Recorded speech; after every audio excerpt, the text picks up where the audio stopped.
Yes, welcome to NTT20 Pod, sponsored by Sky Bet and the Sky Bet EFL Building Foundations Fund. This episode is a championship recap, reduced slate on account of some FA Cup action involving a lot of championship teams, which we will touch on, but plenty to chat about league-related. 2 new managers took their first game in the championship. One manager hit a year in charge and needs a big old celebration of that. And we have a new team in 3rd place, with the top 2 playing tonight after we record. Middlesbrough travelling to Coventry. It is humming and dinging, George, a humdinger for the second Monday in a row. Yeah, it's really good. And we record this Monday afternoon, and I would say the biggest and most important game of the championship season is but hours away. So sadly, we won't be able to talk about that. Coventry Middlesbrough happening tonight, but no shortage of kind of big stories, I guess, to cover in the championship as ever. Yeah, because half the league was in cup action or not playing because league opponents were in cup action. We're now at that point where there are some games in hand, there are teams playing and others sitting at home. There's a team like Ipswich now and Portsmouth as well who've got 2 games in hand over most of the league, and that all adds to a really exciting picture as we get into the last sort of third of the season. And there's movement in a few of the top 6 positions. We've got a new team in 3rd. That's Millwall. We'll tell you about their win at Hillsborough shortly, but we've got a new team in 6th. This really is the musical chairs of the championship right now. 6th spot, George. Today it is occupied by Derby County. 1 year of John Eustace was celebrated with a 2-0 win at home to Swans. Roses are red, violets are blue. His name is John Eustace, and Derby loves you.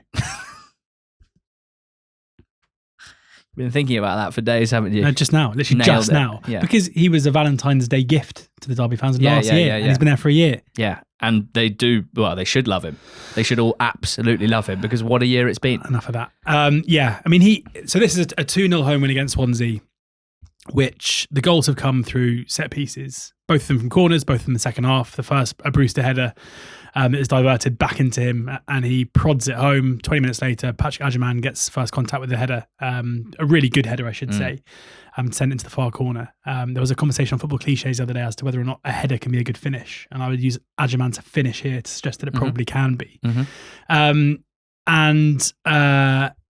Swansea had opportunities. There was a mix-up at the back with Matt Clark playing a back pass, which... The Viper just didn't quite get there first. Yeah, it was a funny one. It kind of felt like he could have thrown himself more at it. He kind of tried to prod it rather than... That might have brought red card into play, though. Correct. But Vickers got there first. Vickers made a few good saves. Swansea absolutely dominated the ball.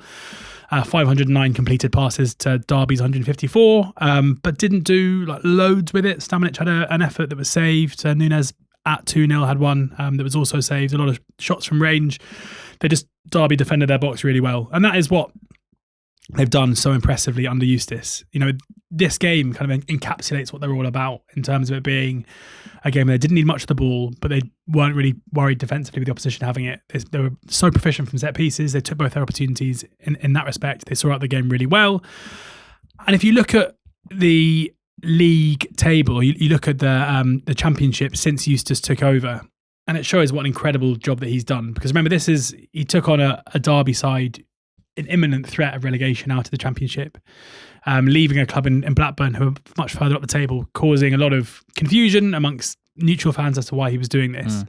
Since then, Derby have picked up the 5th most points in the league, 69 points from 46 games. Obviously, these, whenever you do this and you cover 2 seasons, you are, of course, missing out the 3 teams that get promoted the season before and the 3 teams that get relegated, but it's 5th of 18. It's 5th of 18. Yeah. Although you say that, but looking at this, Leeds have still picked up more points than Sheffield Wednesday in the same amount of time. Right, yeah. 14 games versus 46. Yeah, I'm not sure Oxford come out that favourably either. Hold on. Where are we? Yeah, we've got more than them, just more than Leeds, 43 points. So it's, but when Eustace first took over, results weren't particularly good initially, and it took them quite a long time to turn it around. So if we fast forward to March the 8th, which is when the winning run at the back end of last season started, and the Great Escape started, they're 4th, 69 points from 43 games. And it struck me as well that their away form has been so impressive. 11 wins, 4 draws and 5 defeats on the road in that time, with 8 wins, 8 draws and 7 defeats at home.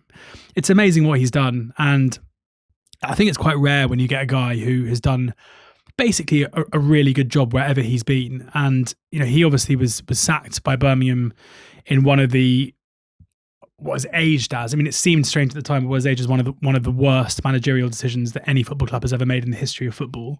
Yep. In terms of replacing him with Wayne Rooney at that time. Wayne Rooney, remember, did bring winning DNA. Yeah, and no fear football. Yeah. But that has to have aged. That I can't think of many occasions where a manager's been removed from post and replaced by someone who has had such a detrimental effect to a season. Like, it's just ridiculous in hindsight. Yeah. He made the decision to leave Blackburn, but at Birmingham and at Blackburn and now at Derby, he has shown over 3 jobs, and this is despite me and you talking about how often managers can be over-indexed in terms of the impact they actually have. But he's taken on 3 roles with 3 different teams, none of which have any divine right to be at the top end of the Championship, none of which have any, when you look at the budgetary, when you look at the spend, that yes, Derby spent money this time around, but they're still not kind of competing right at the top end for spend.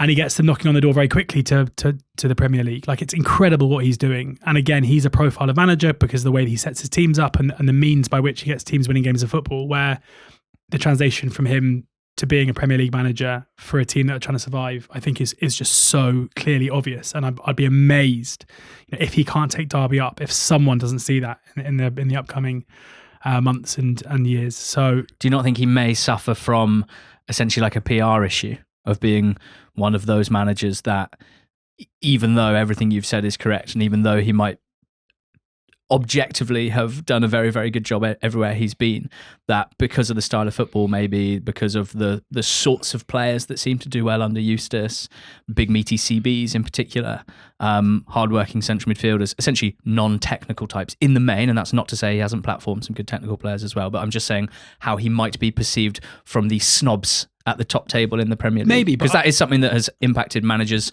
previously who have done very well in the Championship. Dave Chandler is an example of someone who people always say, like, this is kind of crazy. Like, is there some perception that he's like old school, but he just wins? But it does feel like, and this is a wider point now, that the whole notion of profile of manager rather than caliber of manager is more important. And I feel like that's going more mainstream. Yeah. Sorry to do a bit of Premier League chat, but Michael Cox tweeted the other day a graph showing what happens when big teams, when elite Premier League teams appoint managers who come into the job having had success or having in their previous job had a low possession brand of football, which was Thomas Frank was the latest example of this, and how it just doesn't work. Like, what are you hiring for? You're hiring someone to do a completely different job with a completely different set of players.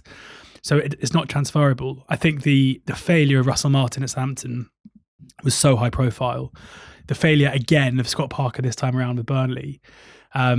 Farke's a slightly different story, but his back-to-back failures with Norwich, the perceived failures, again, this is like the perception of failure rather than actual failure, but like the notion that these guys aren't the right guys to go in the Premier League, whereas you've got Regis Lebris, who's made the best fist of it of anybody. It's worth pointing out Farke also signed a team of basketball players in the summer and switched to 3 at the back, which exactly. He made some tweaks to his general playing style. And they're like, the way that they press now compared to the Championship is completely different. They don't really now, especially when they're ahead. They let the opposition have the ball. So I think they're, it's becoming more commonly held. It's becoming a more commonly held belief that you should basically appoint on profile. And I think there are a lot of clubs that now see Eustace as being someone where, take Burnley for example. If they were to sack, it'd be a strange time to do it now because they're basically down. But he'd be the right person, of person to come in and do it. So, but it was interesting because I tweeted about this a couple of weeks ago, and a lot of Derby fans were like, "Shut up, don't say that." But a lot of neutrals were like, "Oh yeah, well, I'm just be bored to sleep." And it's like, what are you trying to achieve here? Like, do you want, the Bayern Munich manager took a team up into the Premier League and tries to play expansive passing football and, ended up with about 5 points. Like, it's just not the way to go about things. And also, one of my strongest held beliefs is that, like, there's no world where your team is losing but playing really well and you're very entertained. And there's definitely a world where your team is winning, playing whatever is considered to be uninspiring football, you're still highly entertained. Ask Derby fans if they're bored now. You're getting the highs of winning. It's just a complete red herring talking about style of play versus entertainment. I really, really believe, and this might be controversial. I don't think it is. I think we're all quite simple. I think If your team is winning, you are happy. And if your team is losing, you are not happy. And sometimes when you're losing, you will point to style as a problem, but it's not actually the problem. It's like a part of the problem. But the problem is the losing is not the playing short passes or long passes. You know, short passing when it's ineffective is rubbish. Yeah. Long passing when it's ineffective is rubbish. They're both rubbish. It's not really about that, I don't think. Yeah, what an amazing year he's had with Derby. As if you guys listening need reminding, he left Blackburn in the playoff places for Derby in the relegation zone. Derby are now in the playoff places, and Rovers just came out the relegation zone, in fact, after a win this weekend. So a lot of people questioning, looking at the league table this time last year, questioning why he made the move. I think the way that Derby have operated over the last 24 months, off the pitch as well, and their ambitions, the way that they've supported their manager with some clear signings that would have been types of players that he's worked with before and types that would suit his style of play, but also people like Adjumang. They have been pretty ambitious, Derby, in this second season in the Championship, and they are starting to really reap the benefits from it. Just the latest side, Swansea, learning that you do not let Big Pat Adjumang take a running leap because he can hop higher than any of your players. We also saw Sammy Smodix's first start, so that's going to mean the Derby attack looking a bit different. He played off of Adjumang with Rhian Brewster and Ben Brereton Diaz as kind of nominally wide forwards in a kind of 4-4-2 shape. Brewster scored in 3 successive league games for the first time, and it does make me wonder what Rhian Brewster could be in the next few years if he's unlocked goals again, because he had goals on loan at Swansea and then he lost goals for quite a long period of time, but lots of Championship managers have still loved playing him, so clearly goals is not the only benefit of what Brewster brings to a team, even though it is what people have focused on over the last few years. But if he unlocks goals again, then you might have a serious, really, really highly functional modern attacking player.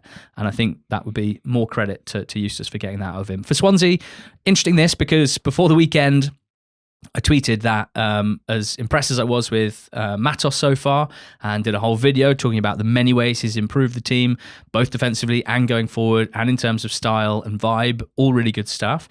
If you look at the teams that he'd beaten in the 8 league wins so far, careful, I was still waiting for what I would consider a statement win, right? You raise your expectations level when you do what he's done at Swansea, and you get to a point where you might even be looking at the playoffs and think, well, hold on, if we finish strong, maybe we could put together a miracle run. But in order to do that, you're going to need to beat the teams above you. And in the main, Swansea haven't really done that. And they've had a run of games where they've played a lot of teams either on the cusp of or just after sacking their managers with caretaker managers in charge.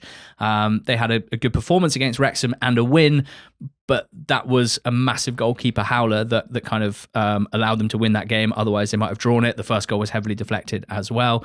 The idea behind the tweet was not to say these wins don't count, or to say Matos is rubbish, Swans are rubbish. It was to say, I'm looking forward to them going toe-to-toe for a team above them in the table, in a challenging, another team in good nick and in good form, and beating them. And they played well in the first half here. It was another decent display. They're just not quite getting over the line in these games at the moment. It feels like Matos has got his midfield more or less sorted, with Stamanic sitting at the base, playing really well. Franco, sort of terrier-like number 8, doing really well. But it's that other one that he hasn't quite worked out yet. Cullen started here in the 10 role, didn't have a great impact. Could it be the new lad, Walter, who scored so many goals in Sweden? Could he be the one to be that second number 8 or a number 10 even? Yalkuye, could he get a few more minutes? He's looked quite good in flashes over the last few weeks. With Swansea, I always come back to their wide forwards. I personally don't think Iom, Ronald, Nunez and Inusa is like a game-winning unit of wide forwards. And I think the way that they play, that is a massive determinant as to how good they are going forward. They don't actually create that many chances for Vipotnik. He has just been taking them at an unbelievable lick this season. And I think without him doing that, the attack would be looking quite bleak. So, amazing stat from Hugh El Arbitro from Weekend Notes said, if Swansea had won this game, them and Derby would have drawn level on points. As it was, 6 points between them. 10 places separate them. That's how tight it is from 6th downwards at the moment. QPR 1, Blackburn 3. QPR part of that seeded batch and doing what I would consider to be pretty classic QPR stuff by beating the league leaders Coventry last time out at Loftus Road and then losing to a team in the relegation zone in their next home game. But this is massive for Blackburn Rovers and their new manager, Michael O'Neill, formerly of Stoke City, currently of Northern Ireland, to be discussed after we've talked about the game. QPR created almost all the chances here throughout the whole of the first half, but the game was broken open with one of the assists of the season from Morishita of Blackburn. He received the ball near the touchline, not much on, megged the left back, got the ball on the other side, looked up, played a perfect pass through for Jorgensen, who just had to slot it in first time. It was their first shot of the game, 1-0. Saito equalised almost immediately for QPR with a good touch and strike. Back level, time to turn their dominance into a lead. No, Saito gives the ball away in midfield. Tronstad with great midfield play with a good tackle and then a quick pass through the centre-backs. Jorgensen finishes nicely. Second shot of the game for Rovers, 2-1 up. Rovers of the Blackburn variety, not the Queen's Park variety. So if you're QPR, it's only 2-1 at half-time. You're behind, but you've been on top. You know that. You wrestle it back. You come back. You score early in the second half, and you go on to win. 5 minutes into the second half, nice cross by Tronstad. Morishita unmarked, 8 yards out, 3-1. Their third shot of the game, they go 3-1 up. And I think that's slightly, pissed on QPR's chips. So a 3-1 win for Rovers, and Michael O'Neill, he was quite keen to give the credit to Damien Johnson, who's been setting the team up since Valishmel's departure. They will need to play better than this. It's obviously a great day, getting out of the relegation zone, positive start. They're not going to score 100% of their shots in the first hour of most other games, so they will probably need to play better. But the main headline with Michael O'Neill is that we haven't seen someone have a dual role. It feels very sort of Championship manager, this. Northern Ireland manager and Blackburn Rovers manager at a time where they are in a relegation battle. But it feels a bit weird. Yeah, I mean, it was a funny... the way that this kind of transpired, where the assumption was that O'Neill wouldn't be in the dugout on Saturday, and then he suddenly popped up and he was there, and it's meant that I've seen a lot of Blackburn fans lauding his impact immediately, when it's obviously impossible to know what impact he had, especially because, as you say, there were only 3 goals scored in the end for their 3 shots, albeit I would say like ridiculous quality for every single assist and every single finish across the 3. Great assisting, Morishita, great finishing. The opposite of nominative determinism there. More is unbelievable. It was, but then, as you say, the display itself, there were issues within it, but I don't think you can judge O'Neill on that. It does feel very strange to me for a club staring down the barrel of a relegation to even entertain a candidate who has, this is his second spell in charge of Northern Ireland, and in March has at least one of Northern Ireland's biggest games in their footballing history. Yeah, Italy away. Like that is in no way an exaggeration. Like Northern Ireland going away to Italy in a World Cup qualifier playoff is just titanic in terms of that nation. And if they were to win it, if they were to progress, would be the nation's finest moment. And yet it's going to be flanked by the domestic season and Michael O'Neill managing Blackburn, and not only flanked, like it's incredibly tight around the international break where... Yeah, let me just run through the exact schedule for the listeners that haven't spent as much time thinking about this as you, me, and El Arbitro Hugh on the WhatsApp group. On the Tuesday of the international break, the second week, they will go to either Bosnia or Wales for either a World Cup playoff final or a friendly. And maybe in the latter case, as Hugh said, maybe he resigns or he lets his assistant take the game, which again would cause probably some political issues in his other job. On the Wednesday, let's say he returns to Blackburn. On the Thursday, they prepare for their game. On the Friday, they play Birmingham at St Andrews, and then they play again on the Monday because it goes straight into Easter weekend. So it's not like he's missing the prep for one game. He's missing the prep for 2 massive games, and Easter weekend can define a team's survival chances or not. And, you know, Blackburn have some internationals in their squad, but there are going to be a lot of players who are going to be training. And the whole thing seems, it may not have any impact. And this win might be the first of a few wins and they stay up and it's fine and we forget about it. But for an ownership group of the Venkies who are incredibly unpopular already with the fan base, with Rudy Gested, the sporting director, who has been facing calls for his resignation for a long time, to take this kind of a risk where from just like a purely PR perspective, if they get relegated with the incumbent Northern Ireland manager in charge who misses March basically because of an international break, and then also has to prepare for a World Cup if they get through, like the whole thing is so messy. You've also got a very weird, and it's hard to work out which way this will go, but I am an Oxford fan and we have loads of Northern Irish players, right? We've got Kieran Brown, we've got Jamie McDonald, we've got Brodie Spencer, You've got Jamie Donnelly. So 4 players there who should all, if they're fit, be in Michael O'Neill's Northern Ireland squad for that March camp. We play Blackburn in, it depends what happens between now and then, but what should be a relegation 6-pointer on March the 11th. So you've got 4 Northern Ireland players playing in front of their national team manager a week before Northern Ireland's biggest ever game. What happens there? Great motivation. For the Green and White Army Yellows. Someone replied to my tweet being like, he'll go to them and be like, just don't get injured, lads. Yeah. Yeah, fair enough.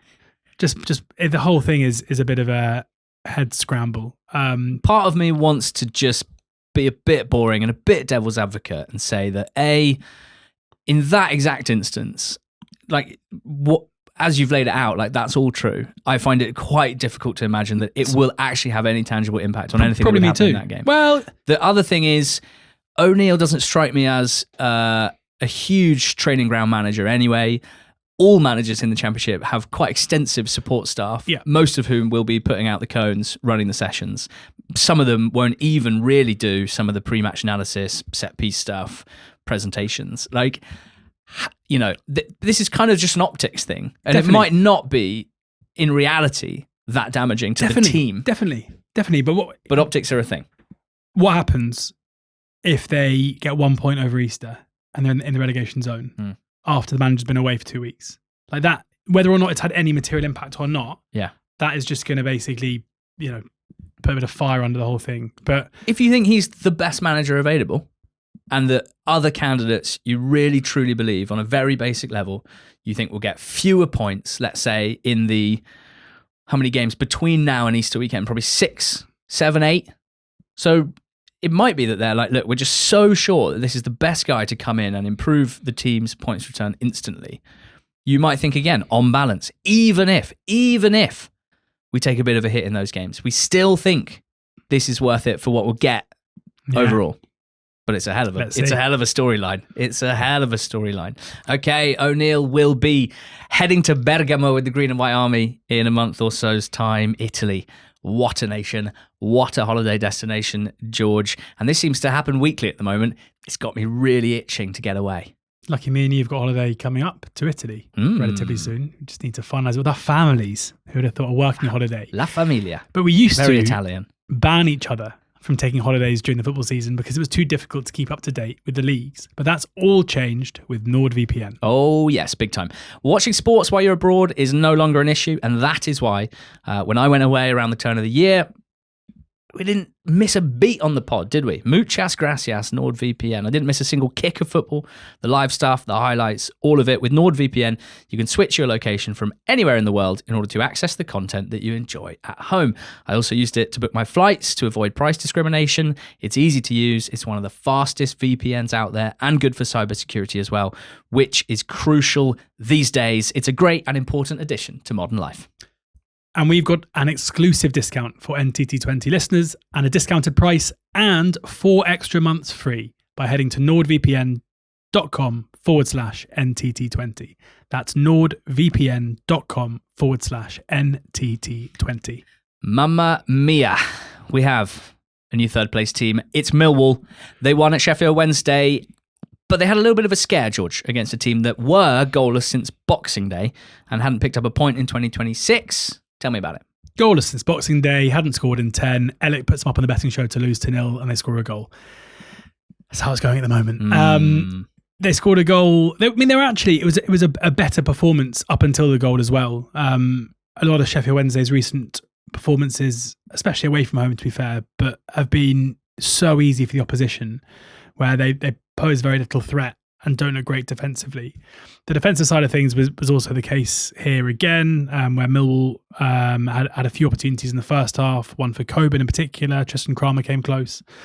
And Sheffield Wednesday had some moments, but didn't really carry too much of an attacking threat. But that changed in the second half, and they'd come close a couple of times before the goal came. A spilled shot from Max Crocombe, who's been pretty good for the most part, but McNeil kind of hit a shot which moved a bit in the air or kind of along the floor, but Crocombe trying to dive on it, just couldn't catch it, and Jamal Lowe was there to follow in and make it 1-0 to Wednesday. And this would have been a disaster for Millwall, who've obviously been in such a good run of form recently. But But 2 goals in quick succession with kind of 20 minutes to go. The first made by Watson with a really good ball across the face of goal, which McGee, the young Sheffield Wednesday defender, diverted into his own net. And then a really nice finish from Macaulay Langstaff, kind of an improvised finish. Still cannot believe how he did this. It's kind of, I was trying to work it out because basically he kicks it with his standing foot. And I was thinking the only time you ever normally do that is if you're really stretching for a tap in, you know what I mean? So you leap with your standing foot and you kind of prod it home. And he does that, but just from quite far out, basically. Like he knows what he's doing. Like and he's guiding in like a low cross coming at speed from the wing. Yeah. It's absolutely unbelievable. It's both unbelievable and a suggestion of someone who's incredibly right-footed, I would say. But he finished it really well, and Millwall see the game out. They deserve the win. For Wednesday fans, great to have something to cheer, and cheer they did. I love it when you see a fan base going absolutely mad for a goal that must have been so cathartic. Yeah, exactly. They are fair play to their fans for continuing to be as great as they are, because it can't be easy when you know what's coming and you still have huge uncertainty surrounding basically every single aspect of the club. Oh, you say you know what's coming. There is a chance they could get relegated this weekend when they play Sheffield United, which would be pretty tough to swallow. So yes, big win for Millwall. I mean, it's a big win for Millwall because of the circumstances. It was a win they expected. Wednesday showing, I guess, that you can't rely on them being really terrible, albeit Millwall did create enough, but kind of all times in the game to be ahead. Yeah, really nice bit of wing play from Aziz. Once again, copy and paste that pretty much every game at the moment to set up Langstaff for the winner. Portsmouth 0, Sheffield United 1. Now, I think that in the Championship, the best extended highlights experience is a clear battle between Sheffield United and Wrexham. I think you're always a big fan of the Wrexham extended highlights on YouTube. I'm a big Sheffield United guy and have been and have said it multiple times before. You can check the tapes on that. I mean, because they like smash in highlights at such speed with really high energy commentary chucked in there as well. I was watching this morning with my bowl of cereal, and after like 3 minutes my wife was like, please, that's too hectic for morning, can you put your AirPods in? But there's also that they cut the highlights together like no other club as well, fast. But they'll often just a cross will come in and you assume it's going to end with like a headed shot. Sometimes it just gets headed away. Yeah, and then they're like, good ball in, but headed away. They're 11-minute highlights. I love the vibe. They're like 11, 12 minutes. And ball in playtime we know is only like 40 minutes. So they're probably fitting in like a quarter of the game. Yeah. Sometimes it feels like they've got it on like times 1.5 speed, but I don't think they do. And what I saw watching this breathless, full-blooded game between Pompey and Sheffield United was that Portsmouth were really, really sharp in basically all areas except the finish, and completely dominated the first half. But Sheffield United, to their credit, getting back in the dressing room, sorting something out at half-time, got back into the game. Getting Callum O'Hare on the pitch. Callum O'Hare, who was heavily involved in their winning goal, which came right at the end. He combined with Tyrese Campbell, who got down the left side of the box, smashed it across. The keeper couldn't quite gather it, and Brooks tapped in at the back post to win it for Sheffield United. We should shout out Michael Cooper in goal for Blades, who's not had as good a season as he did last season. It would have been hard to replicate anyway, but has notably been a drop-off in his handling this season, in his shot stopping. But some big saves in this game, keeping a clean sheet, especially a really strong hand low at his near post late on to deny Portsmouth late doors. But I do think it's actually pretty relevant to talk about performances as well as results when it comes to Portsmouth at the moment, because they are playing really well. It's clear to see, it's visible both on the pitch and in the numbers basically, and it might not feel like it matters much when the relegation is there, the relegation zone is there, and you're a bit scared of it. But I still think it is a massive positive to be playing your best football of the season at this stage of the season. And overall, it does make me more confident for Pompey than I was when we did our mid-season predictions, obviously a month or so ago. We also saw... Just on the Pompey missed chances, Colby Bishop missed a fair few again, and he now, as per Opta, his one goal has come from 6.35 expected goals this season. So he's 5.35 behind his expected. His expected goals on target is 4.44. So suggesting that, again, keepers are having good games against him. And to put that in context to the rest of the league, Joe Gelhardt has 10 goals this season from 6.86 XG, so marginally more than Colby Bishop. Carlton Morris's 10 goals come from 6.26, so less than Colby's. Like, it is... he's never been the most clinical finisher anyway. But this is, at the moment, it's the difference between Pompey being just about okay to probably being fine. For sure. PNE 2, Watford 2 was Ed Still's first game as Watford manager. It's been, interesting. We touched on it this time last week when it was reported that he was going to be appointed, and there was strong reaction to this. It's Watford, it's managers, it's a manager that many people didn't even know existed, much more familiar with his brother Will, wondering why Watford would be turning to a guy that's managerial experience is kind of confined to Belgian clubs.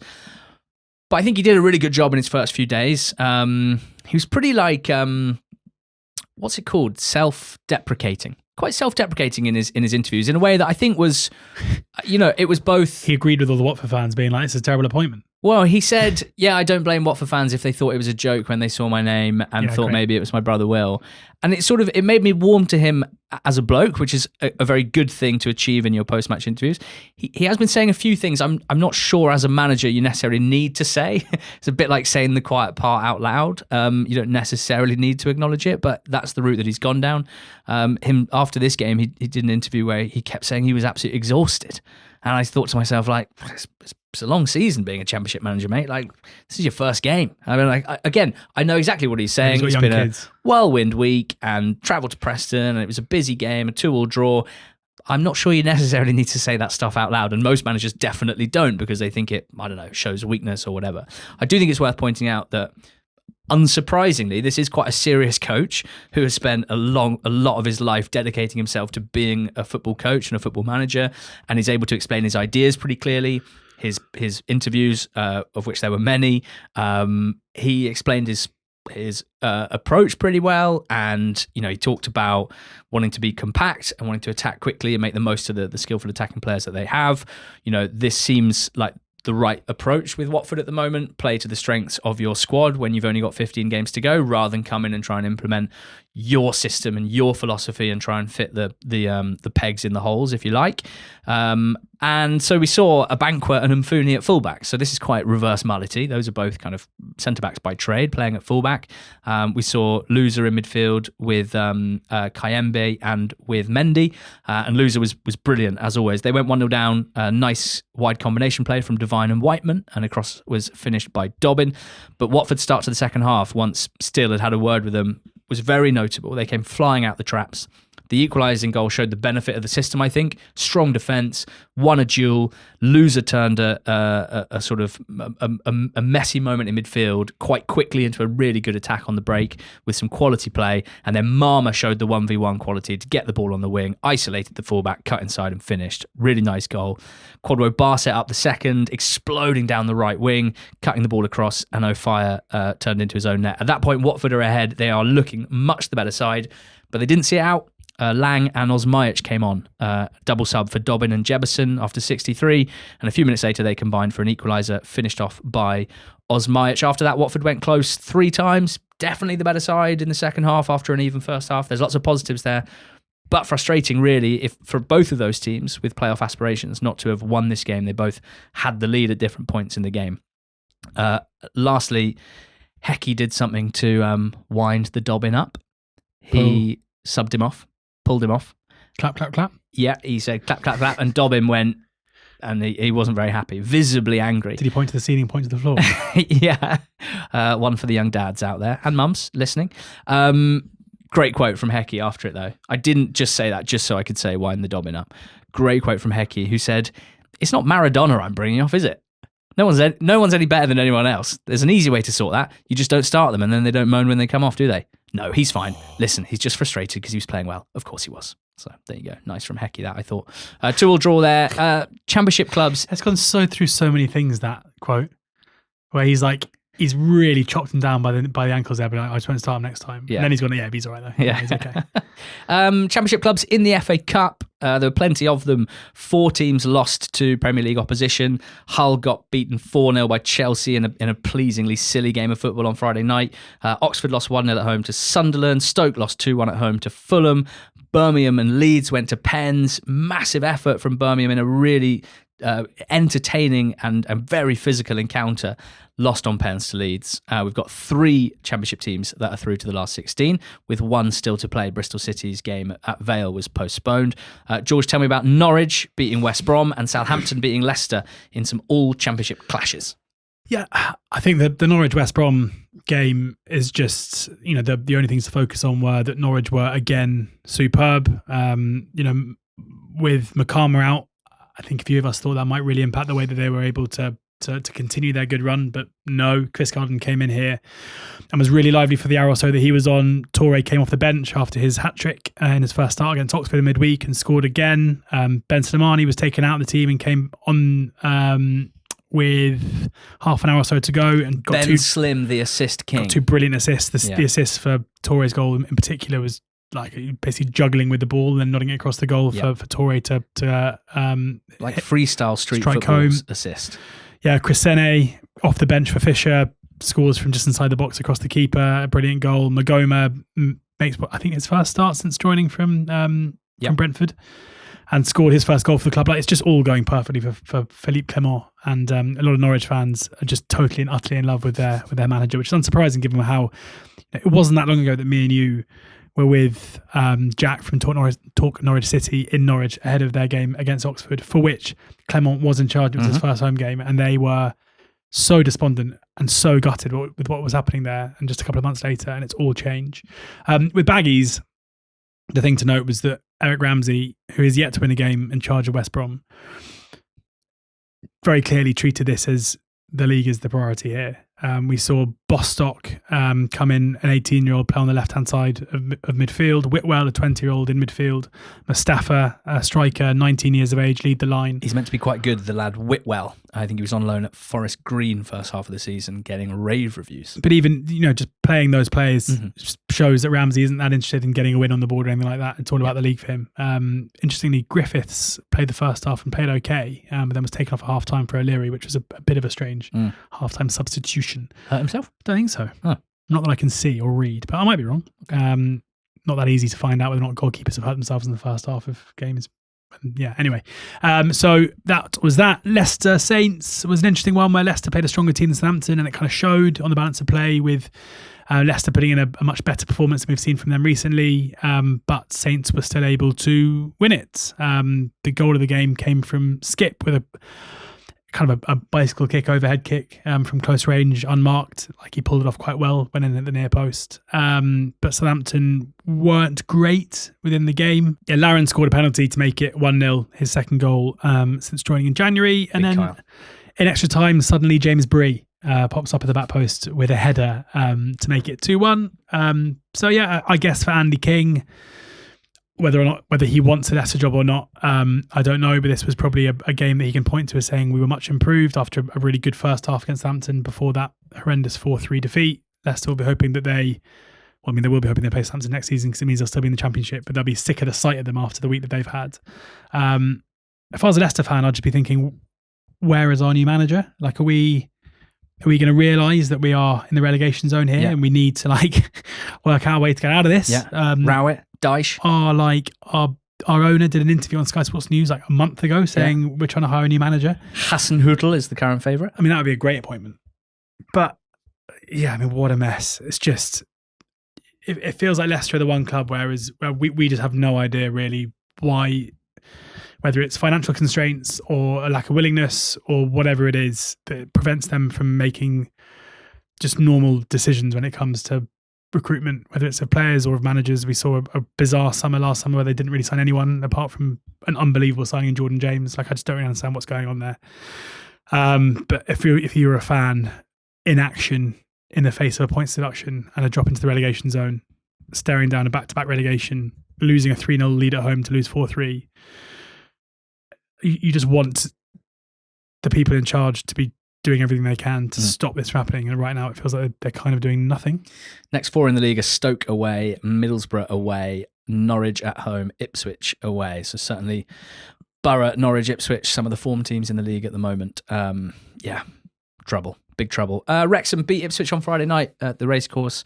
Really enjoyed their performance here. Great energy and speed to their play. I think they deserved this win. It wasn't entirely straightforward. And as you can imagine, Ipswich had a few forays, a few relatively half-hearted attempts at goal in the second half. Didn't actually hit the target with any of them. And Wrexham saw it out. I thought their approach was best summed up by, the goal, and in particular Ryan Longman's role in it. Latched onto a wildly deep cross from Thomason that had gone all the way back through to the right wing back. And instead of taking a touch, looking up and working out what to do, he came onto it at such speed, such intent, came inside the defender who wasn't expecting that. And then his sort of cross-come shot across the goal was tapped in by Josh Windass. So fantastic performance as it was against Forest in the third round for Wrexham, who march on into the fifth with Norwich, with Southampton, and maybe with Bristol City once they've played their rearranged game against Port Vale. It'd be great to have 4 Championship teams in the last 16. That was the end of an interesting, reduced Championship slate. The big one's still to come. Coventry against Middlesbrough. George, what is your score prediction? Well, I put up Borough to win on the betting show, and I'm sticking with that. I think they might win and do it quite well. 4-0 Middlesbrough is George's prediction. Mine's 1-1. Big games always end 1-1. Everyone knows that. Go out.